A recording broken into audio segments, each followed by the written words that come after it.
오늘 저는 로마서 2장 12절에서부터 16절까지 말씀을 나누겠습니다. 오늘 함께 은혜 나누실 말씀은 로마서 2장 12절에서 16절 말씀입니다.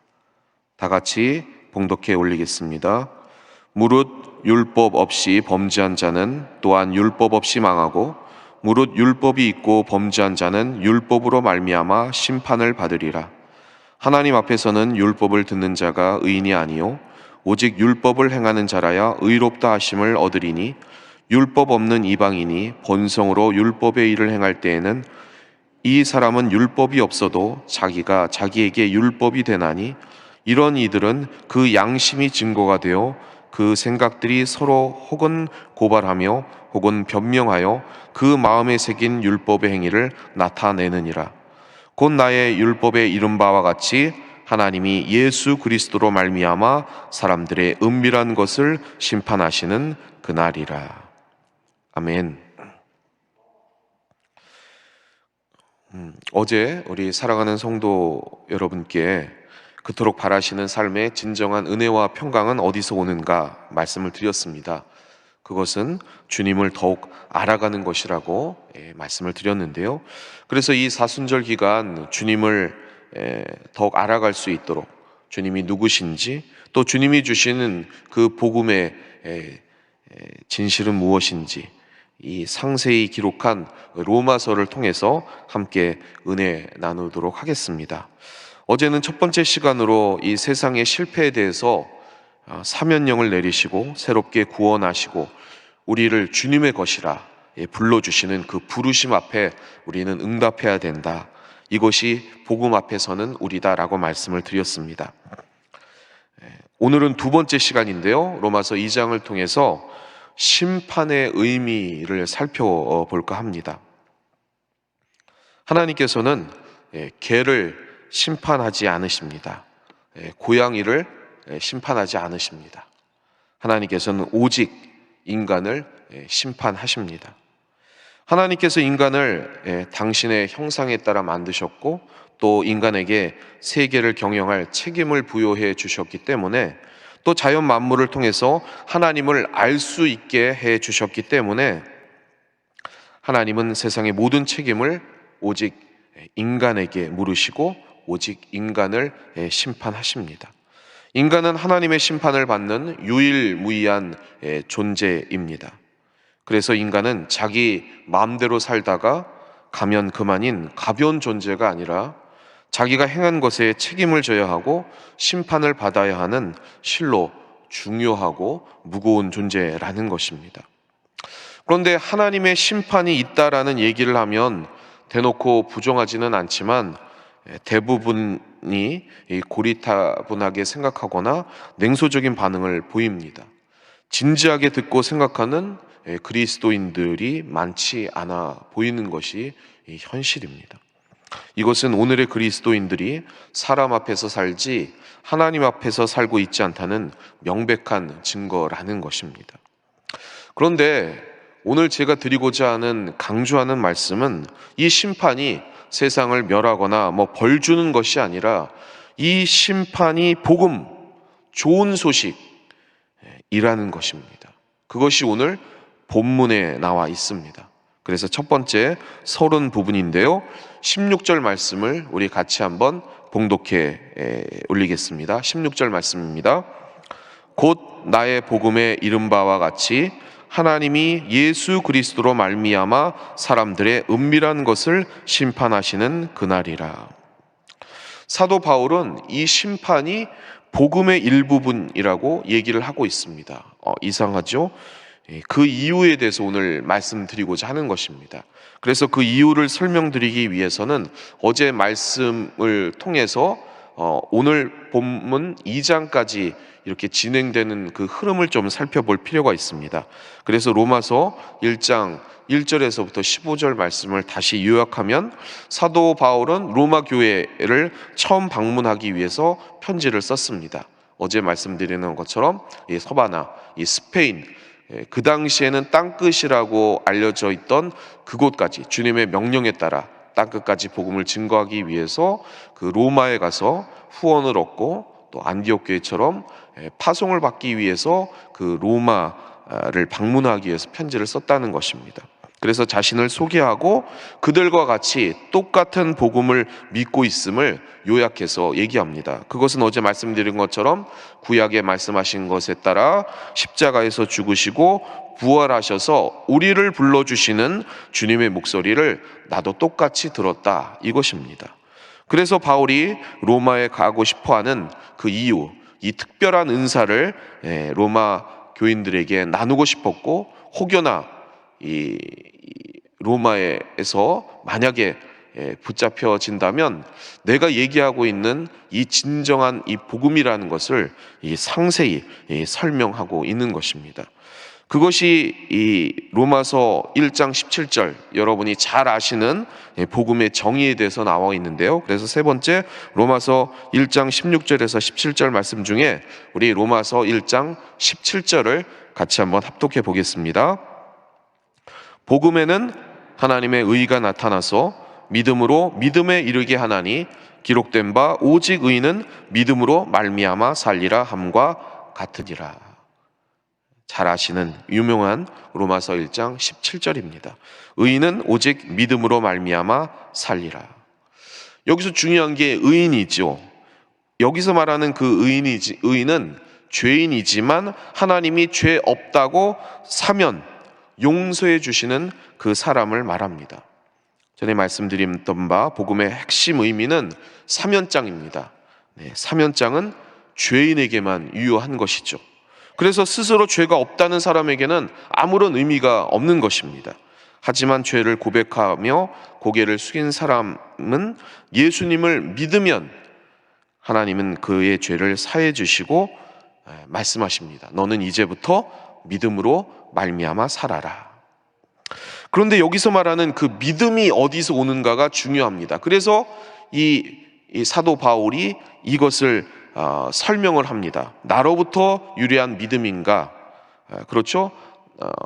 예수님도 내 믿음이 너를 구원하였다, 그렇게 말씀하지 않으셨습니까? 이 믿음, 그게 나로부터 오는 것인가? 아니면 하나님으로부터 유래한 믿음인가?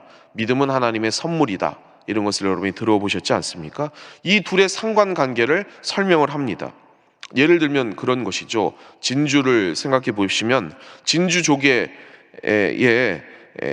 품 안에 무엇인가 밖으로부터 들어오면 진주가 그것을 그 아픔을 해소하기 위해서 둘둘 감싸면서 진주를 만듭니다. 근데 그것이 없으면 진주 조개라고 하더라도 진주를 만들 수가 없는 거죠. 사람에게는 믿음이라는 게 있습니다. 이를 우상에게 드리기도 하고 또 사람에게 바치기도 합니다. 그리고 현 세대는 어제 말씀드린 것 같이 돈, 유사 전능성, 돈이면 다 가능하다라는 그러한 것에 사람들은 믿음을 바치기도 합니다. 그런데 결과는 아무것도 없는 거죠. 왜냐하면 대상을 잘못 선택했기 때문입니다. 그런데 하나님을 믿는 사람들은 그들의 믿음 안에 하나님이 그 믿음의 결정체, 핵심을 넣으셨기 때문에 진주가 된다는 것입니다. 그래서 겉보기에는 사람의 믿음이 중요한 것처럼 보이나 실제로는 하나님이 주신 그 믿음의 씨앗이 없으면 아무것도 아니라는 것입니다. 좀 설명이 어려우시면 이렇게 다시 설명을 드릴 수 있습니다. 태풍이 치는 날 배 한 척이 조난을 당했습니다. 사람들이 물에 빠졌고요. 용케 구조 헬기가 쫓아와서 구조 요원이 밧줄을 묶고 내려왔습니다. 파도에 헤매는 사람에게 손을 내밉니다. 나를 믿고 내 손을 잡으세요. 이게 하나님이 사람에게 주시는 믿음의 씨앗과 같다는 것입니다. 그러자 물에 빠진 사람이 이를 믿고 필사적으로 그 손을 내밉니다. 사람의 믿음은 이와 같아서 본인은 많이 노력한다고 생각할지라도 하나님의 애씀에 비하면 아무것도 아니라는 것입니다. 그래서 이 믿음을 통해 이 구원이 이루어지는 것입니다. 그러니 구원받은 사람이 주장할 수 있는 것은 그렇게 많지 않다는 것입니다. 내 믿음이 90%인 줄 알았지만 사실은 0%이고 하나님이 우리에게 주시는 믿음은 뭐 10% 정도 되는 줄 알았지만 사실은 100%라는 것이 사실이라는 것입니다. 이것을 알면 답이 달라지는 것입니다. 예를 들어서 이런 질문을 여러분들이 받아보셨을 것입니다. 오늘 밤에 당신이 죽게 된다면 천국에 가는 확신이 있습니까? 멸망의 심판을 받지 않을 것을 확신합니까? 이런 질문을 받으면 확신이란 그 믿음을 뜻하는 것이겠죠. 그런데 이 믿음을 나의 믿음, 나에게서 유래한 믿음이라고 생각한다면 답은 아닙니다. 그렇죠? 천국에 갈 확신도 멸망의 심판을 피할 확신도 없습니다. 자기 죄를 스스로 알기 때문입니다. 그게 하나님이 우리 안에 넣어주신 그러한 율법과 또 양심의 작용입니다. 아주 좋은 것이죠. 그런데 이것보다 더 좋은 것이 있습니다. 구조받을 수 있다는 믿음, 그 확신, 그러한 믿음이 사실은 하나님이 나에게 주신 선물이라고 믿는 사람들은 대답을 아니오라고 하지 않고 예라고 할 수 있습니다. 왜냐하면 멸망의 심판에서 빠져나갈 수 있다는 확신은 나를 통해서가 아니라 하나님께서 주신 은혜를 통해서 내가 그것을 깨달았기 때문이라고 생각하기 때문에 예라고 하는 것입니다. 그래서 나에게로부터 온 믿음과 하나님이 주시는 그 믿음의 상관관계가 이렇다는 것입니다. 그런데 문제가 있습니다. 로마서 1장 18절에서부터 20절까지 왜 복음이 필요한가에 대해서 얘기하고 있는 것입니다. 문제는 이겁니다. 물에 빠진 상황에서도 구주 요원이 손을 내밀었는데도 거절하고 나는 하나님을 알지도 못하고 나는 죄인도 아니기 때문에 이 복음, 이 사면장이 필요 없다, 구원이 필요 없다라는 그렇게 말하는 사람이 있다는 것입니다. 그래서 로마서 1장 19절 말씀 같이 한번 합독해 보겠습니다. 이는 하나님을 알만한 것이 그들 속에 보임이라 하나님께서 이를 그들에게 보이셨느니라. 하나님을 알만한 일이 모든 사람의 마음에 훤히 드러나 있고 그리고 만물을 보고서 이를 깨닫게 되어 있으므로 핑계댈 수 없다, 이렇게 사도 바울이 얘기하는 것입니다. 예를 들자면 어렸을 적에 학교 가는 길에 한 이쁘게 생기신 그런 할머니를 본 적이 있습니다. 젊었을 때는 진짜 이쁘시겠다, 미인이었겠다, 그런 생각이 들 정도로 정말 곱게 이렇게 연세가 드신 할머니셨습니다. 그런데 어느 날 그 할머니가 싸우는 것을 제가 보았습니다. 그 이쁜 얼굴에서 어떻게 그런 욕이 나오는지, 화내는 모습, 그 주름살 진 모습, 그걸 보고 제가 느낀 감정은 공포 영화를 보는 무서움이었습니다. 무슨 말씀을 드리려고 하냐면은 그런 예쁜 모습은 그분이 태어나면서부터 가지는 것이었죠. 그런데 그분 안에 있는 것이, 보이지 않는 그런 것이 작동을 해서 서서히 태어나면서부터 가졌던 그런 모습과는 전혀 다른 그러한 것이 육체에 새겨져 보여졌다는 것입니다. 보이지 않는 것이 보이는 것을 지배했다는 것이죠. 정신이 육을 지배하면서 보이지 않는 것을 보이도록 그렇게 만들었다는 것입니다. 보이지 않는 곳에서 얼마나 공부했느냐가 시험에 드러나 있게 되는 것이고, 보이지 않는 곳에서 얼마나 연습했느냐가 공연에 드러난다는 것입니다. 우리는 잘 만들어진 그런 기계를 보고 감탄을 합니다. 누가 설계하고 만들었을까? 어떻게 저런 것을 만들었을까? 또 잘 만든 옷을 보고는 누가 저런 것을 재단을 했을까 생각을 합니다. 그런데 이상하지요? 어떤 사람들은 이 우주와 이 세계를 보고서도 설계자 없이, 창조자 없이 그냥 만들어졌다고 생각을 하는 것입니다. 이른바 과학적인 논리 때문에 그렇게 주장하는 사람도 있지만, 많은 사람들은 그보다는 자기 자신들이 하고 싶은 대로 살기 위해서 하나님을 부정합니다. 내 인생은 내 것이기 때문에, 내 마음대로 하고 싶기 때문에 나를 창조해 주신 그 창조주를 부정해야 되는 것입니다. 자기 꿈을 위해서 대신 우상을 만들고, 아니 그 자기의 꿈이 우상 자체가 되기 때문에 그것을 거부하고 부정한다는 것입니다. 그래서 다섯 번째, 사도 바울이 이게 바로 죄의 의미이고 그 죄 자체다, 그리고 그것에서부터 죄의 그 순서가 따라온다고 이 로마서 1장 21절에서부터 32절까지 얘기를 하고 있습니다. 여기서부터 죄가 시작이 된다, 이렇게 강조하고 있는 것입니다. 그래서 그로부터 인한 죄의 결과가 반드시 인간이 맞이하게 되는 그 심판이라고 사도 바울은 강조하고 있는 것입니다. 그것을 로마서 1장 21절부터 죄에 따라서 진술하고 있습니다. 이 죄의 순서가 첫 번째는 그렇게 우상을 숭배합니다. 그리고 성적인 타락이 오고, 그리고 그것을 덮으려고 온갖 불의와 악행과 탐욕이 다가온다는 것입니다. 그것이 출애굽기에 나와 있는 금송아지 이 사건에도 나와 있지 않습니까? 자신들의 꿈, 그 우상, 그러한 금송아지를 만들었습니다. 이것들이 자기가 원하는 최고의 복이라고 해서 그를 숭배했죠. 그 밑에서는 예배라는 명목으로 성적 음란이 자행됩니다. 그런데 그것이 모세의 십계명에 의해 저지됩니다. 그러자 어쩔 수 없이 영도자 그 모세 밑에 있으면서도 뒤로는 온갖 불의와 악행과 그리고 불순종의 그러한 죄악들이 다가오는 것입니다. 다른 학자들은 이 순서를 그리스 로마 신화의 순서를 따른다고 설명합니다. 인간이나 동물의 모습으로 다가오는 그러한 신들이 있었는데 그 신들을 하나같이 다 육체적으로 탁월하죠.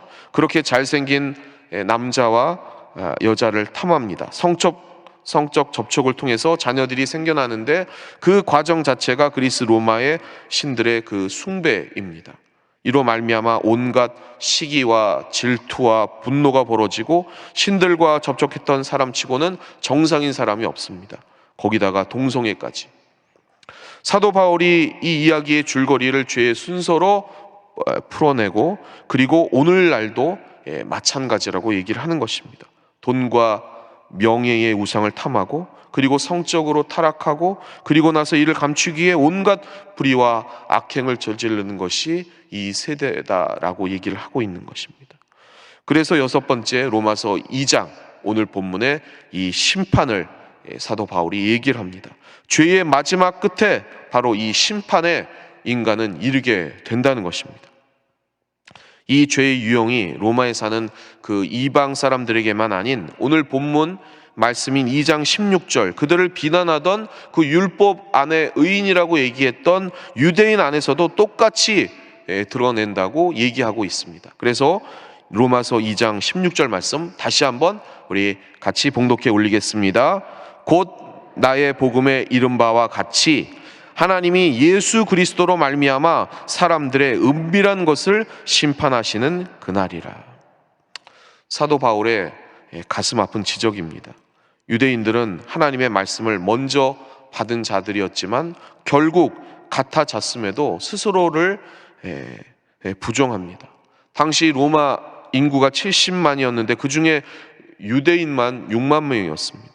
그들로 인해서 하나님의 말씀을 아는 사람들인데 그들로 인해서 로마가 변화되지 못했습니다. 우리 한국 기독교, 우리 인구의 4분의 1 아니겠습니까? 그리스도인들이 이렇게 많은데 이 나라가 변한 게 없습니다. 짠맛이 없는 그 소금이 되는 것입니다. 너도 나도 세상에 이 술잔에 젖어들고 있는 게 우리 이 땅의 현실이라는 것입니다. 그래서 마지막 이 사도 바울이 결론을 내립니다. 그러면 어떻게 이 구원을 받기 위해서 우리 예수 그리스도 주님께서는 복음을 어떻게 작동하고 계시는가? 유대인들은 율법을 받았기에, 그리고 이방인들 우리를 포함해서 율법을 몰랐어도 이미 하나님이 그 안에 양심을 넣어두셨기 때문에 우리는 결코 심판을 피할 수 없다는 것입니다. 그러면 어떻게 이 심판을 우리는 피할 수 있을까? 그게 2장에서부터 이제 앞으로 로마서에 이 사도 바울이 얘기하고 있는 그러한 그 심판을 피할 수 있는 하나님의 복음 앞에 선 우리 인간을 구원하시기 위한 우리 주님의 열심이 나타내고 있다는 것입니다. 그걸 요약하면 이렇습니다. 첫 번째는 한번 따라해 주시기 바랍니다. 진단. 감추고 있는 그러한 우리의 그 죄악의 비밀들에 대해서 하나님 앞에 얘기하고 그 결과가 어떻게 될지에 대해 그분으로부터 이야기를 듣는 것입니다. 죄의 심판을 피할 수 없다는 것에 대해서 받아들이는 것, 병의 진단이 치료의 첫 번째 단추이듯이 죄의 그 심판을 아는 것이 복음의 시작입니다. 그래서 우리는 오늘 이 진단을 통해서 아직도 자신의 인생이 자기 것이라고 생각하는 그러한 사람들을 긍휼히 여기며 이 심판을 얘기해야 되는 것입니다. 심판이 결코 고리타분하거나 그리고 냉소적으로 반응해서는 안 될 일인 것은 여기서부터 우리가 복음이 시작되기 때문입니다. 오늘 이러한 진단을 우리의 가족 구성원들에게, 사랑하는 이웃들에게, 믿음의 동료들에게 그것을 얘기해 주시는 여러분 되시기를 주님의 이름으로 축원합니다. 두 번째는요, 사도 바울이 얘기하고 있는 그러한 복음의 시작이, 따라해 주시기 바랍니다. 투명해지기. 무슨 말씀이라면요, 우리 안에 있는 이러한 비밀한 그러한 죄를 부수는 일을 해야 된다는 것입니다. 더 이상 어두운 비밀이 없는 삶을 살기 위해 주님 앞에 우리 자신을 개방해야 된다는 것입니다. 투명해지는 것, 이거를 회개, 여러분이 잘 아시는 성령의 체험과 충만함이라고 부르는 것입니다. 나의 내면에 대해서 사실대로 하나님 앞에 일기를 쓰고 매일 그것을 하나님 앞에 아뢰는 것, 이것이 필요하다는 것입니다. 그리고 성령의 능력으로 치료를 간구하는 것, 이것이 우리에게 필요한 그 복음이라는 것입니다. 그리고 마지막, 따라해 주시기 바랍니다. 동행하기. 나를 위해 구원의 손을 내미시는 그 하나님의 손을 붙들고 함께 한 걸음씩 천성을 향해 나아가는 것입니다. 예수님이 우리의 구원자 되심을 믿는 것이고, 그리고 성령님과 동행하는 의의 삶을 이제부터 시작해 나가는 것, 이것이 이 복음의 발걸음이라는 것입니다. 그래서 사도 바울은 이 구약의 말씀을 빌어서 오늘 다시 한번 결론을 내립니다. 의인은 오직 믿음으로 말미암아 살리라. 오늘 여러분, 다시 한번 우리가 죄인임을 고백하고 그러한 진단을 통해 우리 안에 있는 그러한 어두운 그런 죄악들, 그것을 깨트리시고 우리를 위해서 그것을 용서해 주시고 사면장을 허락하시는 그 예수님 앞에 회개와 성령 충만함으로 다시 일어서 믿음의 길 가시는 여러분 되시기를 주님의 이름으로 축원합니다. 그것을 믿으며 오늘도 성령님과 담대히 세상 속에 승리하는 여러분 되시기를 주님의 이름으로 부탁을 드립니다. 기도하겠습니다. 사랑의 아버지 하나님, 오늘 사도 바울의 이 절절한 복음에 대한 설명을 우리의 가슴 깊이 담게 하여 주셔서 아직도 우리 인생이 자기 것인 양 살아가는 우리의 이웃들과 가족 구성원들, 또 세상 백성들에게 주님의 진리를 선포하고 심판이 있음을 겸허히 받아들일 수 있도록 복음의 나팔수로서 주님의 말씀을 증거하고 또한 하나님의 그 나라를 선포해 나갈 수 있는 하나님의 일꾼이 되도록 저희들을 이끌어 주옵소서. 말씀을 깊이 깨달을 수 있는 성령의 지혜를 더하여 주셔서 그 말씀을 적용할 때마다 하나님 나라가 확장되게 하여 주시고 구원의 은혜가 임하게 하여 주시옵고 영혼의 생명이 넘쳐나게 하여 주시오며 우리의 모든 삶의 자리에 그리스도의 향기가 드러낼 수 있도록 도와주옵소서.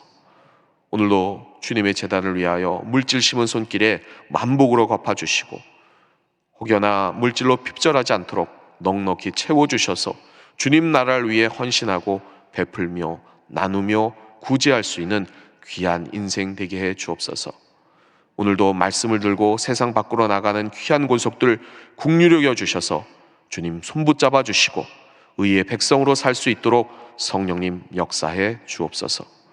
예수님의 이름으로 감사하며 간절히 기도하옵나이다. 아멘. 하늘에 계신 우리 아버지여, 이름이 거룩히 여김을 받으시오며 나라가 임하시오며 뜻이 하늘에서 이루어진 것 같이 땅에서도 이루어지이다. 오늘 우리에게 일용할 양식을 주시옵고 우리가 우리에게 죄 지은 자를 사하여 준 것 같이 우리 죄를 사하여 주시옵고 우리를 시험에 들게 하지 마시옵고 다만 악에서 구하시옵소서. 나라와 권세와 영광이 아버지께 영원히 있사옵나이다. 아멘.